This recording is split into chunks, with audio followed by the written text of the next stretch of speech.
Assalamualaikum warahmatullahi wabarakatuh. Perkenalkan, nama saya Maya Zarutul Afifah, NIM 203180072. Nah, di sini saya akan menampilkan hasil jurnal saya, yaitu tentang konsep inklusi gender dan sosial. Nah, tugas ini untuk memenuhi salah satu tugas mata kuliah gender sosial inklusi yang diampu oleh beliau Ibu Hajah Evi Muafiah MAD. Nah, teman-teman, kali ini saya akan bahas tentang pendahuluan yang berisikan tentang latar belakang permasalahan, kemudian ada kajian literatur, kemudian juga ada tujuan penelitian, dan kemudian ada metode penelitian. Kemudian yang kedua, pembahasan. Saya akan bahas tentang konsep inklusi gender dan sosial, kemudian kesetaraan gender dan inklusi sosial, dan yang ketiga, kebijakan nasional dan internasional tentang GESI, dan yang terakhir yaitu penutup. Yang pertama, kita akan bahas tentang pendahuluan. Nah, tahukah kalian mengapa terjadinya sebuah kesetaraan gender atau ketidakadilan gender? Nah, ketidakadilan gender dan kesetaraan gender tersebut mempunyai beberapa latar belakang. Yang pertama, seiring perkembangan zaman yang didukung oleh perkembangan ilmu pengetahuan dan teknologi yang mendorong adanya ketidakadilan gender antara seorang laki-laki dan perempuan.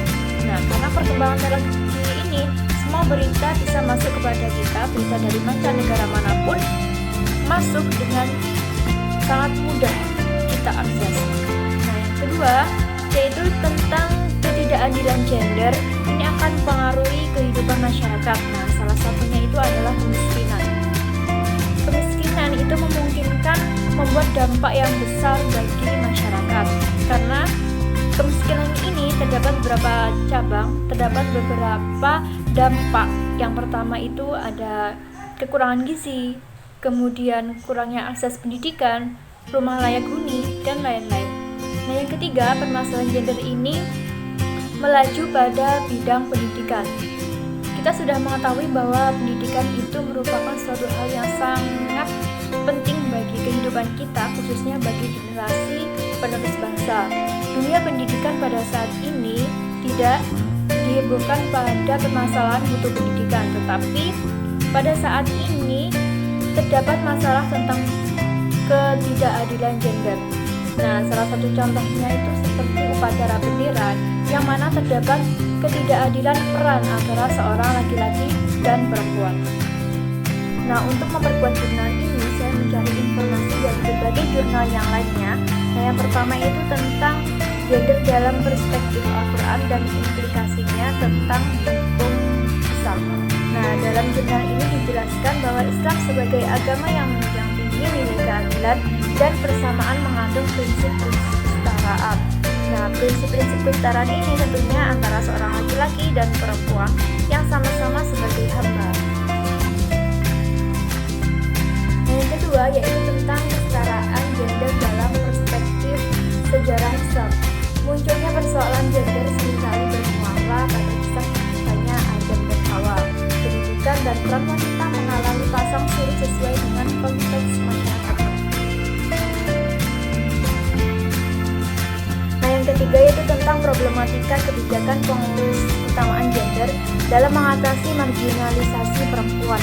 Nah, dalam jurnal ini dijelaskan kesenjangan antara situasi aktual ketidakadilan gender dan penerapan kebijakan gender menunjukkan bahwa representasi kebijakan gender masih rendah. Maka dari itu, PUG adalah pengetahuan dari sekaligus strategi untuk menciptakan kesetaraan gender. Nah, selanjutnya yaitu tujuan penelitian dan metode penelitian. Nah, tujuan penelitian ini untuk mengetahui konsep dari GESI tentang kesetaraan gender. Penelitian ini merupakan jenis penelitian kualitatif melalui studi literatur dengan pendekatan analisis isi. Teknik pengumpulan data dengan mengadakan studi menelaah terhadap buku, literatur, catatan, dan laporan yang ada hubungannya dengan masalah yang dipecahkan. Nah, yang kedua, pembahasan. Kali ini kita akan membahas tentang konsep inklusi gender. Nah, sebelumnya, teman-teman, apakah itu gender? Ada yang tahu?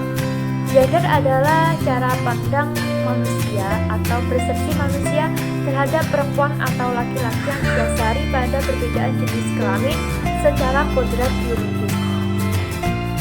Nah, kemudian apa itu inklusi dan apa itu konsep inklusi gender? Nah, inklusi merupakan pendidikan yang mengakomodasikan tentang semua anak tanpa melihat multidimensi perbedaan, baik itu status sosial, gender, bangsa, keturunan, dan lain-lain, untuk memperoleh pendidikan dan keadilan yang ideal. Nah, inklusi gender ini memiliki kesamaan arti dengan kesetaraan gender.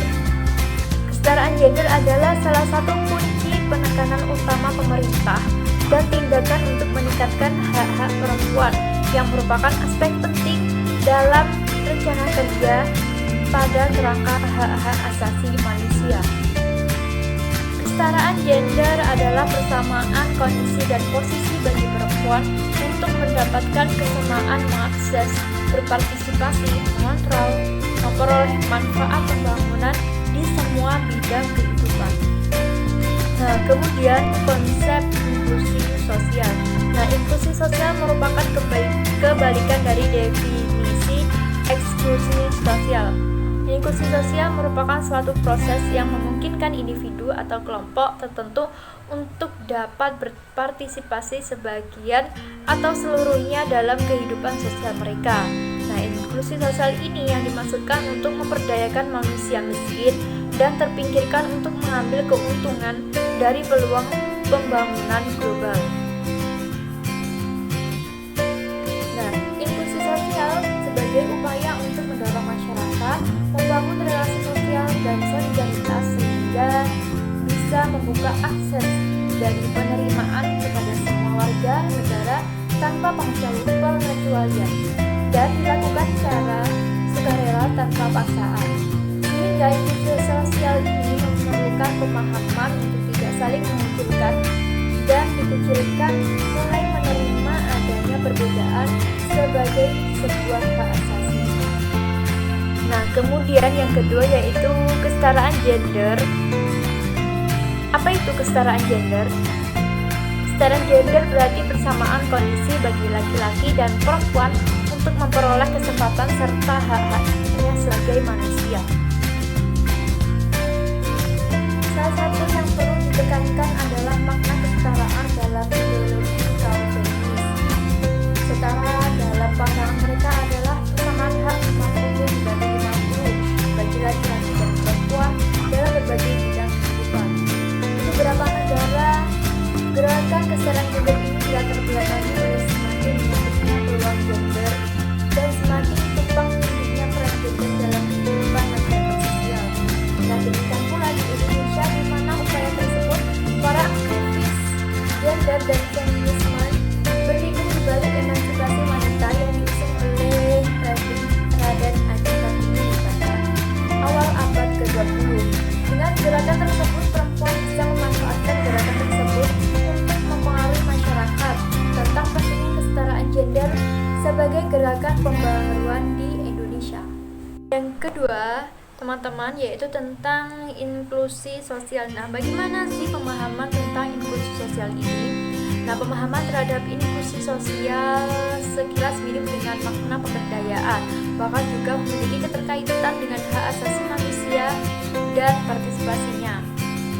Keterkaitan hubungan antara inklusi sosial dan hak asasi manusia adalah dalam inklusi sosial terkandung nilai-nilai untuk memperjuangkan hak kemanusiaan individu atau masyarakat yang rawan termarginalkan atau terdiskriminasi dari dalam masyarakat, di mana masyarakat marginal merupakan individu-individu atau mereka yang masuk ke dalam keadaan terpinggirkan untuk mendapatkan akses atas keadilan disebabkan bermacam keterbatasan yang mereka miliki. Nah, selanjutnya yaitu tentang kebijakan nasional dan internasional tentang melalui fakta yang terpilah antara laki-laki dan perempuan menunjukkan posisi kesenjangan perempuan dalam proses pembangunan. Kenyataan ini menjadi fenomena global yang menjadi perhatian dari program Persatuan Bangsa-Bangsa atau PBB. Nah, selanjutnya yaitu tentang kebijakan nasional dan internasional tentang DESI. Nah, yang pertama pertama itu kebijakan CEDAW, yaitu Convention on the Elimination of Discrimination Against Women. Nah, dalam kebijakan ini kesepakatan hak asasi internasional yang secara khusus didesain untuk melindungi hak-hak perempuan dan kesetaraan dan keadilan gender. Nah, kebijakan yang kedua yaitu Beijing Conference of the Agent. Dalam kebijakan ini terindikasi beberapa bidang yang harus menjadi perhatian dalam kemajuan pemberdayaan perempuan dan kesetaraan gender, antara lain kemiskinan, ekonomi, pengambilan keputusan, dan lingkungan hidup. Nah, kebijakan yang ketiga yaitu tentang Millennium Development Goals atau disingkat dengan MDGs yang terdapat persamaan gender dalam pengertian kesetaraan dan keadilan gender ditetapkan sebagai salah satu dari sasaran pembangunan MDGs. Nah, teman-teman, kalau kita tadi sudah bahas tentang kebijakan internasional tentang GESI, nah sekarang yaitu tentang kebijakan nasional tentang GESI. Nah, kebijakan nasional tentang GESI ini ada dua dalam Indonesia, yaitu tentang Undang-Undang Republik Indonesia Nomor 7 Tahun 1994 tentang pengesahan konvensi mengenai penghapusan segala bentuk diskriminasi terhadap perempuan.